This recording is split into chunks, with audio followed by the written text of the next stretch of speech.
Thanks for watching. Don't forget to like, comment, share and subscribe to Mufti Tariq Masood, famous scholar. کسی نے کہا ہے نا عورت کی سب سے بڑی دشمن کون ہے؟ عورت ہے. یہ بالکل صحیح کہا ہے, بالکل صحیح کہا. میں نے یہاں تک دیکھا ہے کہ گھر میں بیٹی پیدا ہو رہی ہے, باپ کو کوئی تکلیف نہیں ہو رہی, ماں کو رونا آ رہا ہے کہ بیٹی کیوں پیدا ہو گئی. عجیب دماغ ہے یار تم لوگوں کا, کیا ہو گیا تمہیں؟ بچی پیدا ہوئی اس میں کیا ہوتا ہے؟ صحت مند پیدا ہوئی, شکر ادا کرو. اور جس کہ نبی نے یہ بشارت دی ہو کہ 3 بچیوں کی کفالت کرنے والا اس کے لیے جنت کی ضمانت لیتا ہوں, اس کو تو خوش ہونا چاہیے بھائی. ہمارے پاس ہے کیا آخرت کے لیے؟ اور بگڑنے کا امکان بیٹیوں کا زیادہ ہوتا ہے بیٹوں کا. بیٹوں کا تو بیٹیاں تو بالغ ہوئی رخصت کرو, سسرال کی ذمہ داری ہے, آپ کی ذمہ داری ختم, بیٹے کی ذمہ داری تو ختم ہی نہیں ہوتی. سمجھ رہے کہ نہیں سمجھ رہے؟ بیٹی تو بلوغت تک باپ کی ذمہ داری ہے, اس بلوغت کے بعد جیسے ہی اچھا رشتہ آئے آپ نے کیا کرنا ہے؟ رخصت کر دینا ہے. وہ الگ بات ہے آپ نہیں کر رہے تو پھر آپ نے اپنے لیے ایک مصیبت کھڑی کی ہوئی ہے. جو ہے نا دیر سے شادیاں کرتے ہیں اس میں بچیاں بگڑ بھی جاتی ہیں. بعض دفعہ کیا ہوتا ہے کہ آپ کا اتنا خرچہ ہو جاتا ہے مہنگائی کے دور میں, فائدہ کون اٹھا رہا ہوتا ہے؟ سسرال اٹھا رہا ہوتا ہے. تو یہ سب آپ کو مہنگے پڑ رہے ہوتے ہیں.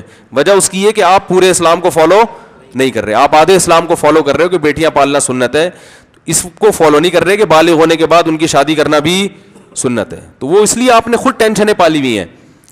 تو بیٹے کی ٹینشنیں زیادہ ہوتی ہیں کیونکہ اس نے آپ کے ساتھ ہی رہنا ہے. ٹھیک ہے, اچھا نکل آیا تو ٹھیک ہے, نہیں نکل آیا تو اس کو رخصت کر کے کہاں بھیجو گے؟ گھر داماد تو بنا نہیں سکتے اس کو. اور پھر اس کا اسلام نے خرچہ بھی آپ باپ اور یعنی مردوں پہ ڈالا ہے. بیٹے کے پاس پیسہ نہیں ہے تو آپ کو خرچہ کرنا پڑے گا.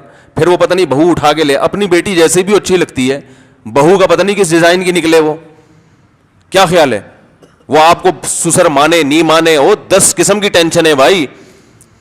تو مائیں پریشان ہو رہی ہوتی, ہائے میری بیٹی پیدا ہو گئی. پھر میں ان کو بیٹے کی زیادہ خواہشات. تم تو عورت ہو بھائی, اور بیٹیوں کی ضرورت ماں کو تو زیادہ ہوتی ہے. ماں کی جو دکھ درد کی باتیں ہیں, جو اپنی چیزیں شیئر کر سکتی ہے, وہ بیٹوں کے ساتھ نہیں کر سکتی, وہ بیٹیوں کے ساتھ کر سکتی ہے. بیٹوں کے ساتھ تو ایک حجاب ہوتا ہے, ایک حیا کا پردہ ہوتا ہے. سارے دکھڑے اپنی بیٹیوں کے ساتھ. بڑھاپے میں بیٹیاں کام آتی ہیں, بیٹے تو 10 میں 1 آدھ ہوتے ہیں جو کام آتے ہیں. 99 تو بگڑ رہے ہیں آج کل بھائی. نہیں آ رہی بات سمجھ میں میرا خیال ہے.